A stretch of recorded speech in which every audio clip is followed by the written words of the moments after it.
Hello everyone, and thank you for joining us for today's webinar, Create a Customer Success Charter. My name is Amber McCrory and I will be your host today. Our presenter is Michelle Ballinger, Product Marketing Manager at ServiceSource. And if you run into technical difficulties today, please enter your questions at the right using the message panel so I can assist you. We'll be holding a Q&A session at the end of this webinar, so please submit your questions using the message panel and we will address them at the end of the presentation as time allows.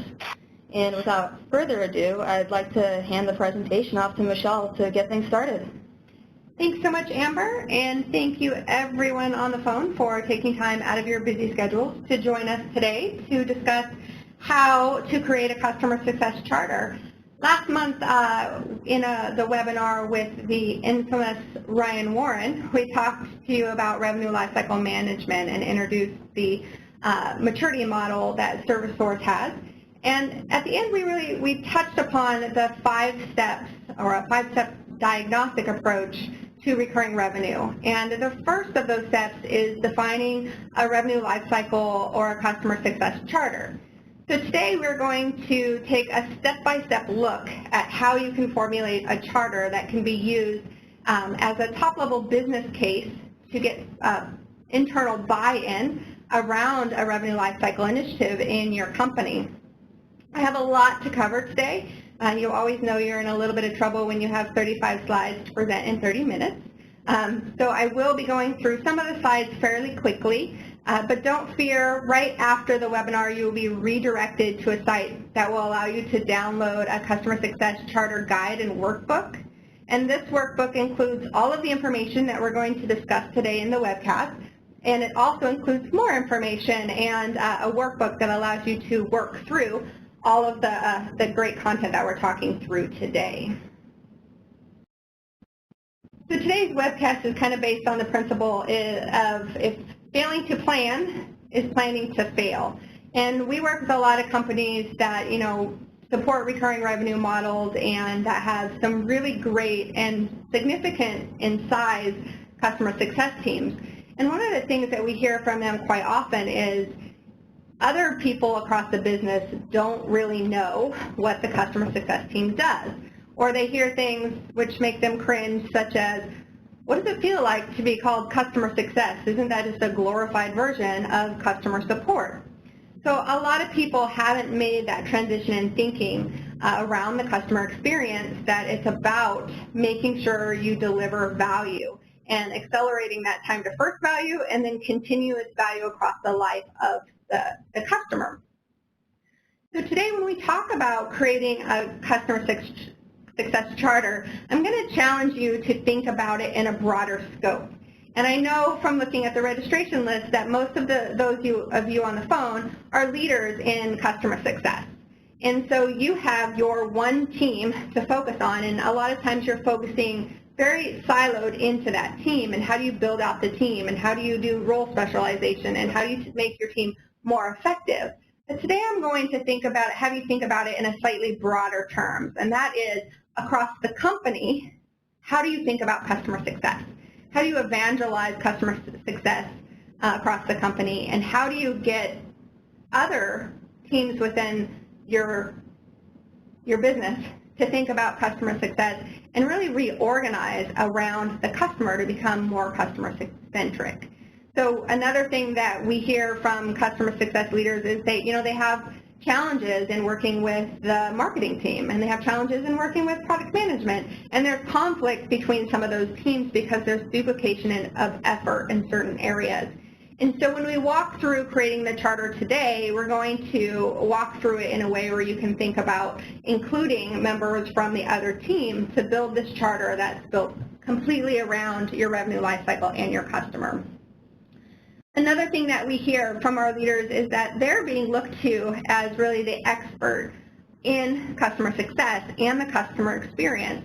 Some of them work with a customer experience team, some of them don't, and they're in charge of the entire customer experience. But really, executive management is looking to them and asking questions like, how do we organize around our customers in order to maximize retention and customer lifetime value? How do we deliver our brand promise and accelerate that time to value?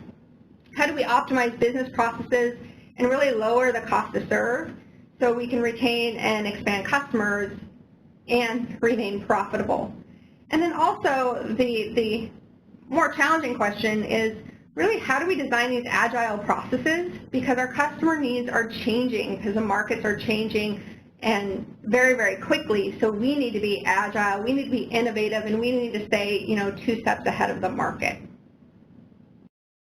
And that's really difficult to do when you have a siloed customer success charter. And it's really taking that holistic look that Ryan spoke to in last month's webinar to accelerate the success of your customer success team. So as we look at building a charter, I'm going to challenge you to look across your company, because really customer success is a result.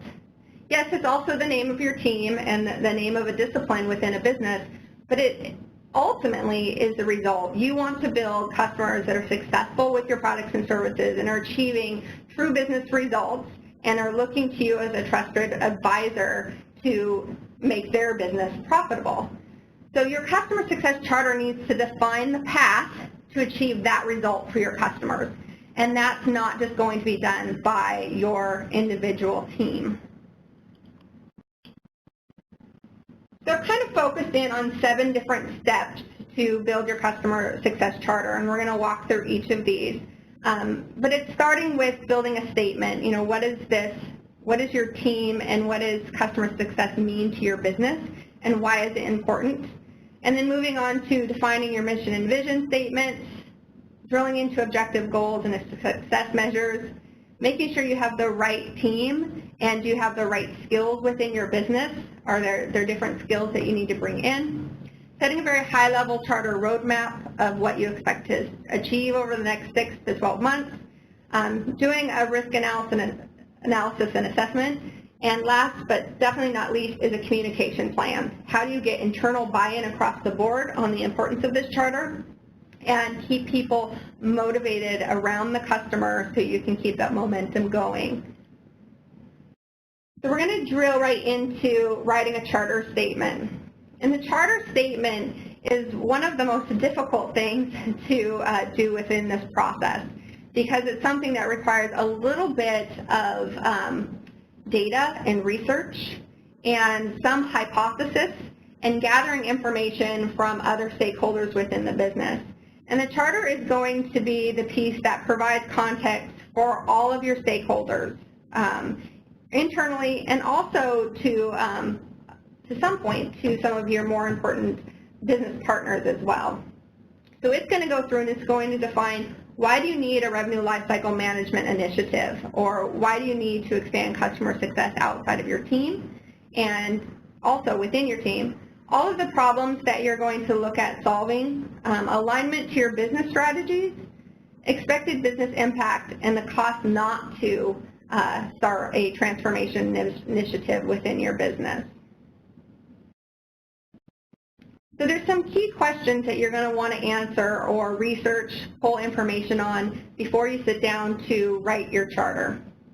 And the questions are, what's really being asked of you from executive leadership? So maybe not directly in your current objectives and goals, but what are those questions do you feel are floating around that are kind of left unanswered, or maybe not answered in a way that is driving passion around customer success across your business? So you want to really think about those, because those are things that you're going to want to make sure your charter is solving for. And then also kind of expand beyond that. If you're not being asked questions, from your expertise and from your daily interaction, your team's daily interaction with the customers, what do you feel you should be asked by executive leadership? And note all of those questions down and then start thinking about the answers to them. And then what are your current results or metrics? How are you currently tracking? Is your churn rate acceptable or benchmarked against your competition? What's your retention, attrition, renewal, cross-sell, health scores? What are those metrics? What do they look like today? And then you can start asking, where are you falling short? What do you feel you really need to focus on? What are the highest priorities? What are the most significant problems that you're looking at facing, or challenges? Maybe it's conflicts with other teams. Maybe it's that certain customers require more of your time. But note those down as you know of them today. And it can be, this is where you need to be talking with other people and starting to pull information. Obviously, you're not going to have everything detailed, but what's top of mind right now? What's the expected business impact? Where do you think that you should be a year from now, 2 years from now? If you were looking at, we have a world-class customer success organization, what's the impact to the business in order to have that? And that's going to take some hypothesizing as well and looking at industry benchmarks. And then looking at what's the cost of not implementing the charter? What are you losing today? What's costing the business today? So this is the core piece of the charter. It's an area that you're going to want to spend quite a bit of time on because you want to get it right and you want it to have some validity with your executive teams and across the business.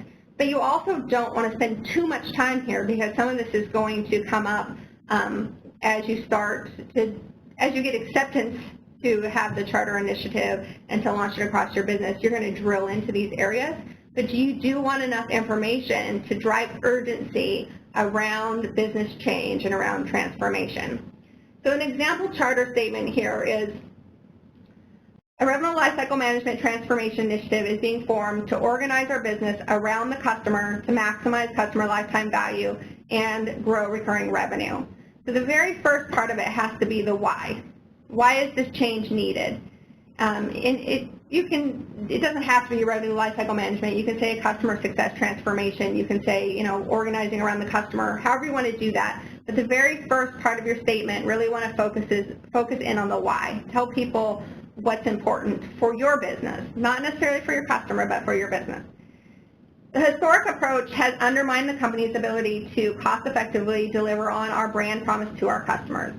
This is resulting in high customer churn, over 15%, low renewal yield due to heavy discounting, customer acquisition cost of over $6,000, customer retention cost of over $3,000, and a customer expansion cost of over $3,000 per upsell and $1,000 per cross-sell.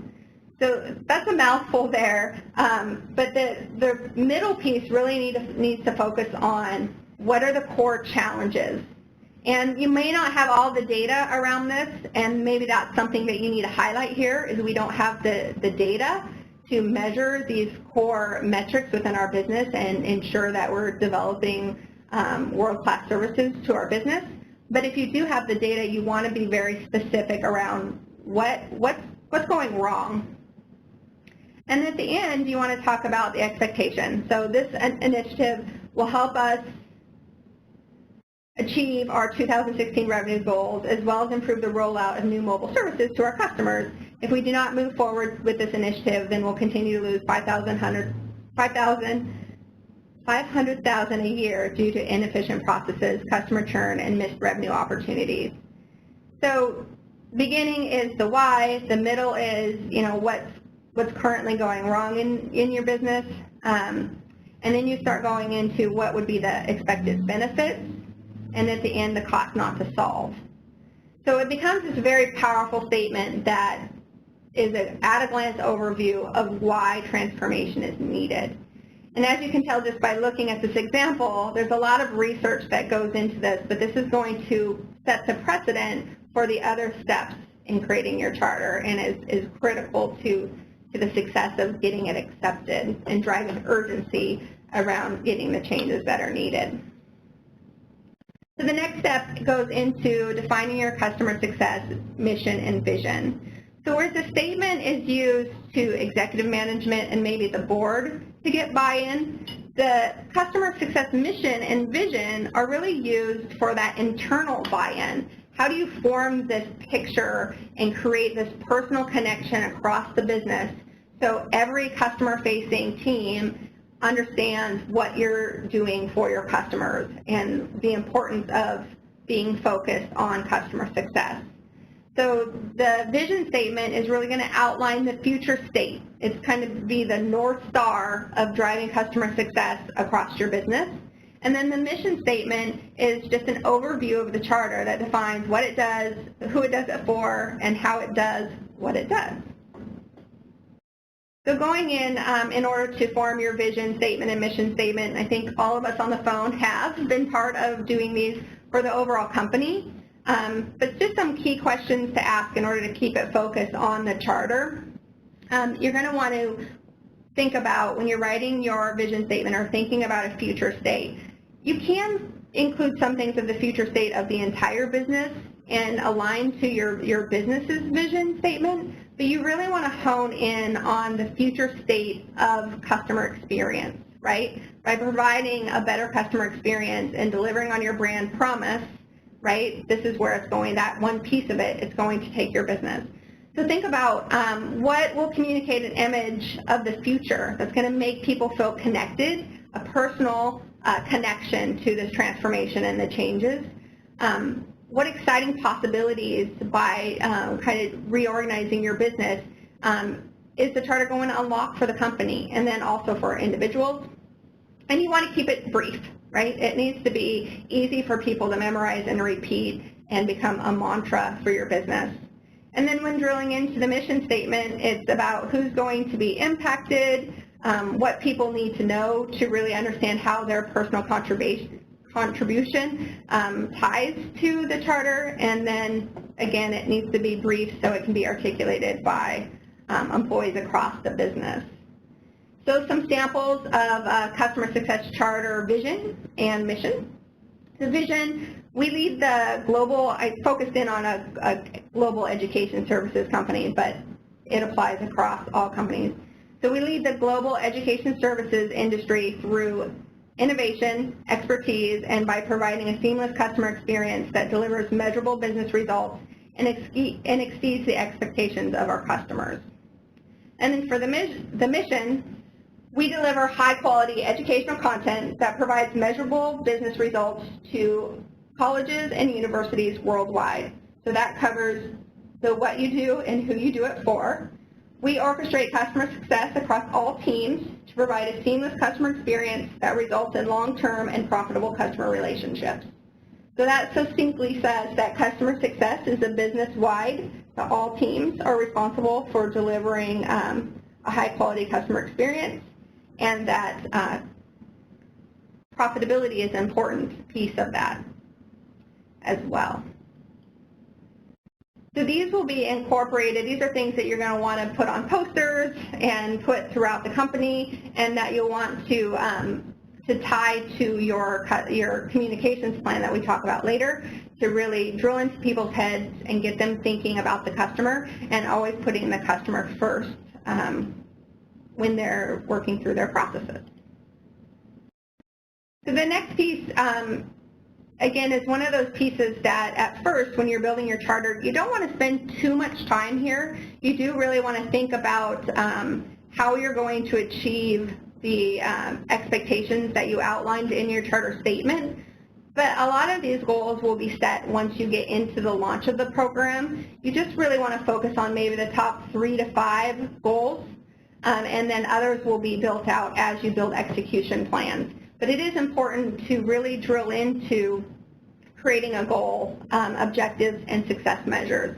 The key part of what you do, I know you're measured today on your team, but you want to think about how you measure on building customer success that goes across your organization. So what you can think kind of outside of customer retention and renewals and start thinking about other pieces such as loyalty programs, measuring that advocacy, and communication touch points with your customers.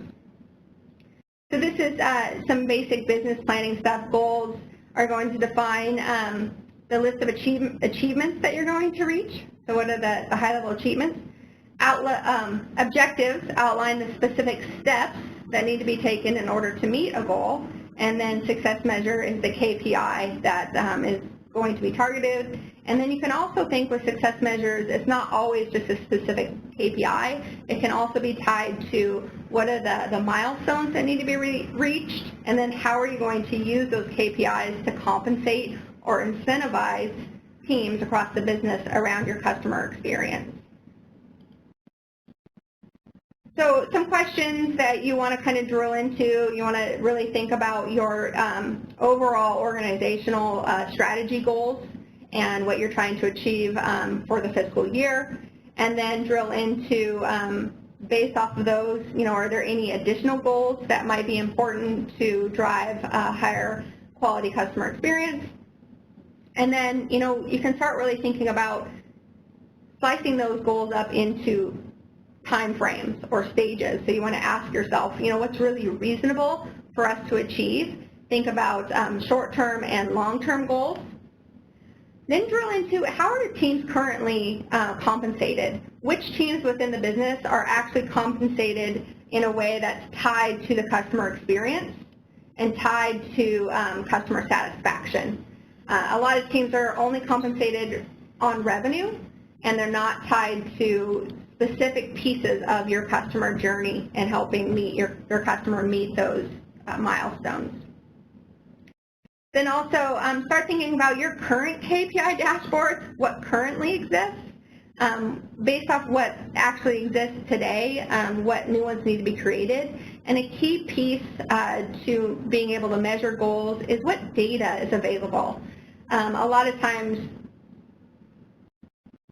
KPIs, certain KPIs are measured, but the data is not reliable, so people don't actually tie back to them. So a key piece to setting goals and objectives is really drilling into data, and there might be certain things that you want to measure, but you're not able to at this point with the data that's available to you. So you want to be really realistic around what's measurable, and then build a longer-term plan for what should be measured in the future. But some things need to be measured right from the get-go.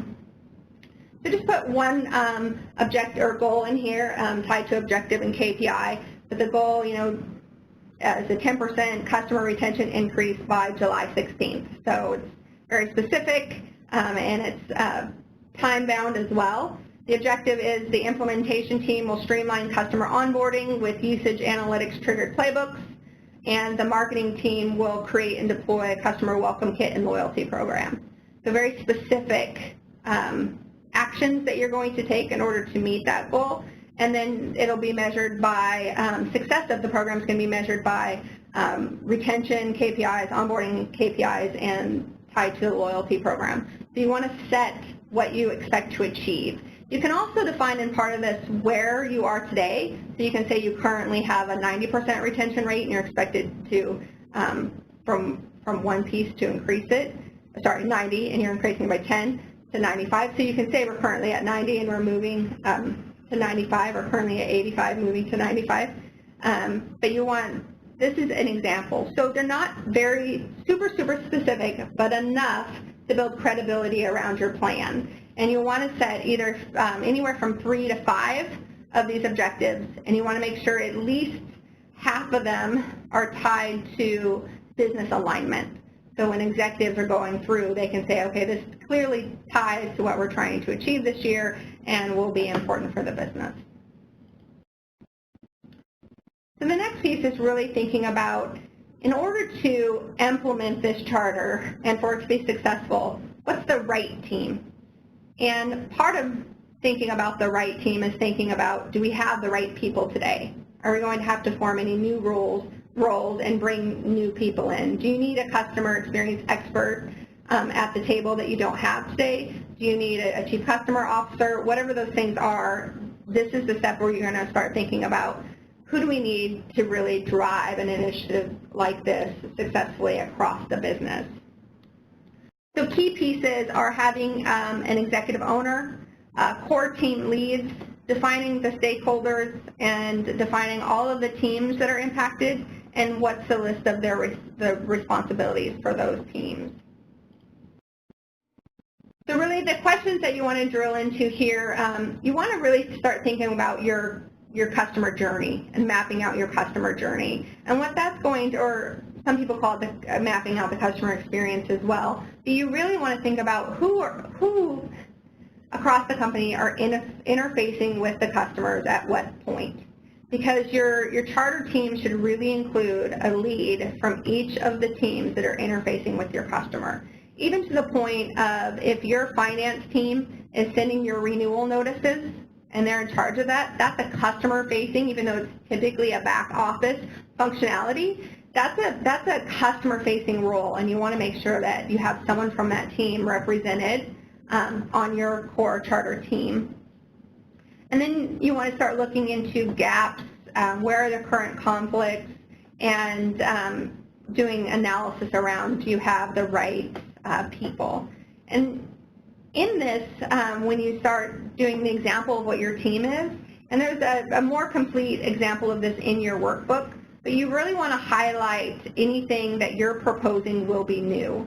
So if you currently do not have one person who's in charge of the entire customer experience that's defined and has the responsibilities and accountability of being that, I always call it one throat to choke, around the customer experience, then you'll want to propose to management as part of this charter someone be assigned to that. And if there's someone in the business that you think should be that person, you can outline it in it, or you can say it's a to be hired.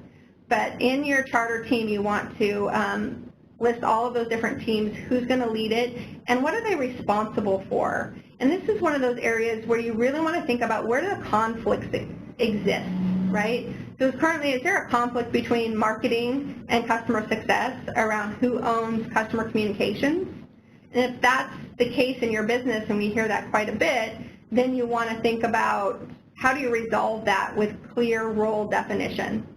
And so in looking at your charter team, it's one of those mixes of starting with you are today, formulating what ideal state will be, and your charter defines the ideal state of where the roles are. And you can talk about, currently this challenge exists. There's a conflict between this team and this team. This is why, and this is the proposal to resolve it. So it's not just a list of people who are involved in the charter. It's really more thoughtful than that, and clearly defining what the roles should look like in the ideal state future.